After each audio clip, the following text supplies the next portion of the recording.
Chapter 36, Section 4. The world is starting to turn into a global economy. You had billions of dollars of trade linking nations together. And we're going to start facing some economic competition from international trading blocs like the EU, the European Union, a Western European trading bloc formed in 1993. And Europe formed this to allow capital, goods, and labor to move easily amongst member nations.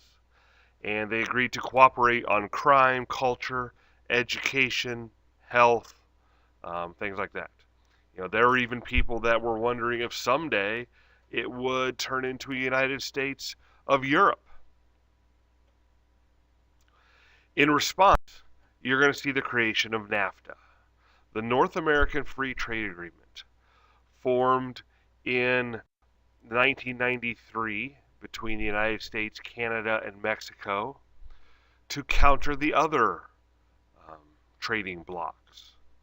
Clinton had to work hard to get this passed. He had to work with the Republicans to get it passed. A lot of Democrats didn't like it, because the labor unions didn't like it. They're afraid they're going to lose jobs. It's going to lower tariffs and other trade barriers between Canada, Mexico, and the U.S. And there was a lot of opposition to NAFTA when it was being talked about. But the supporters hope it will increase trade.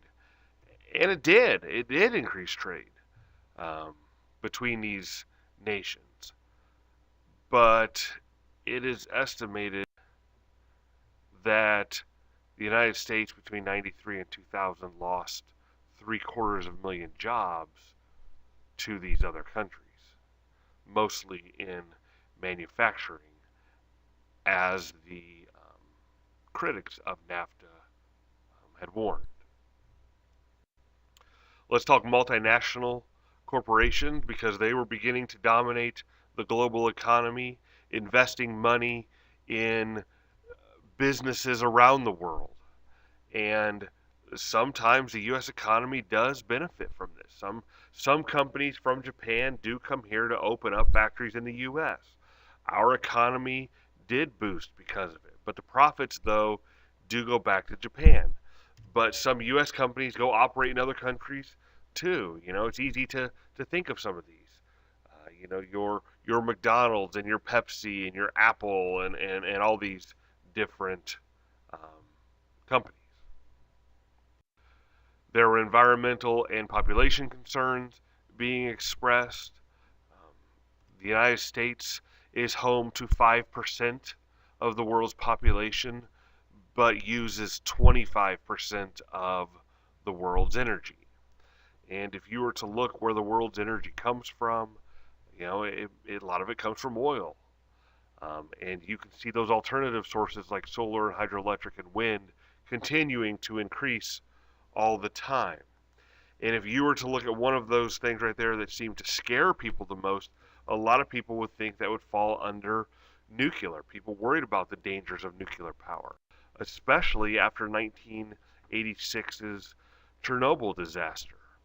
You had this nuclear power plant in Kiev, near Kiev, in the Ukraine, that had an accident. And it's going to end up spewing a radioactive cloud across Europe. This disaster released 50 times more radioactive material than the atomic bombs of World War II.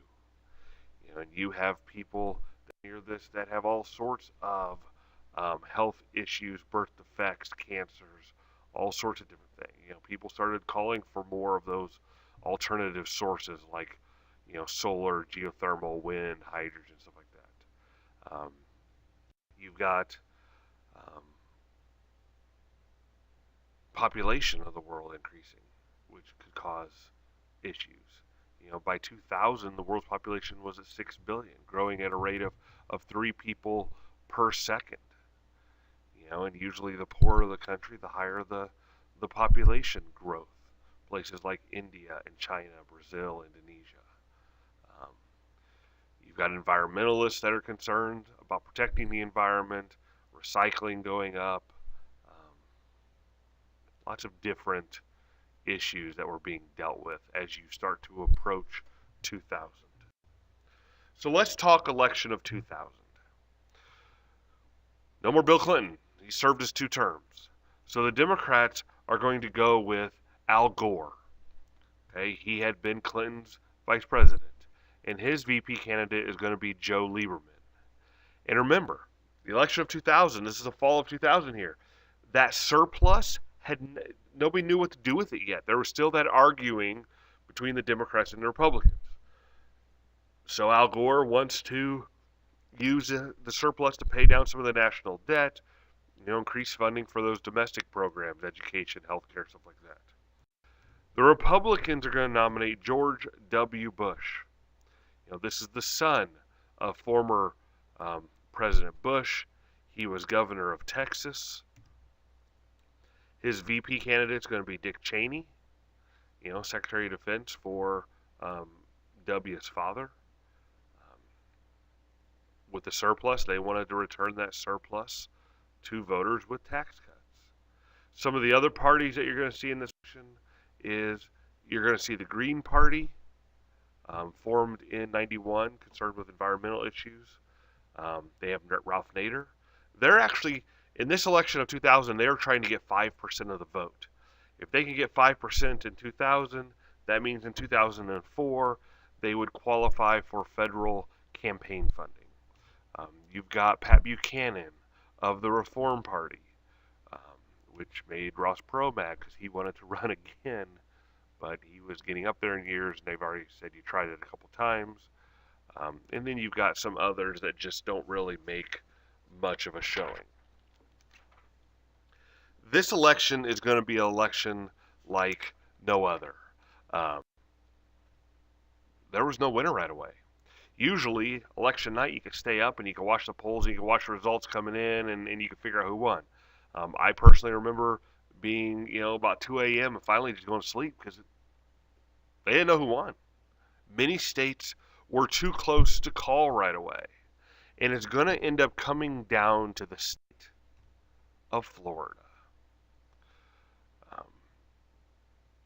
At this time, Bush had 246 electoral votes.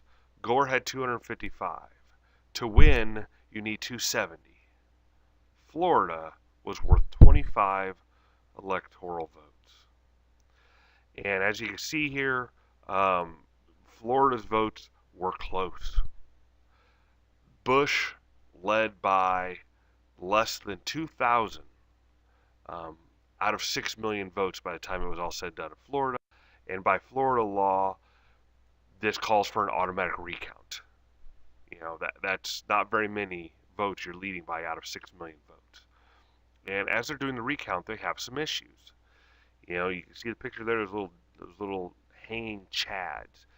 When people voted and pushed out those little chads, some of them didn't fall all the way out, and they just kind of hung there. And then you got some of them that were just dimpled, and some that more than one were, and they were doing this hand recount, trying to figure out who people meant to vote for.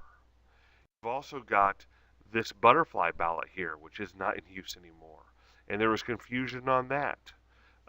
You had people that went, George Bush, Al Gore. All right, Al Gore's the second one down the list. Boom, they marked the second dot, which in turn means they voted for the Reform Party.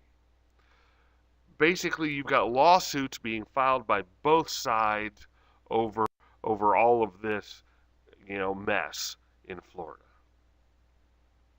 And it ends up going to the Supreme Court on December 12th in the case of Bush versus Gore.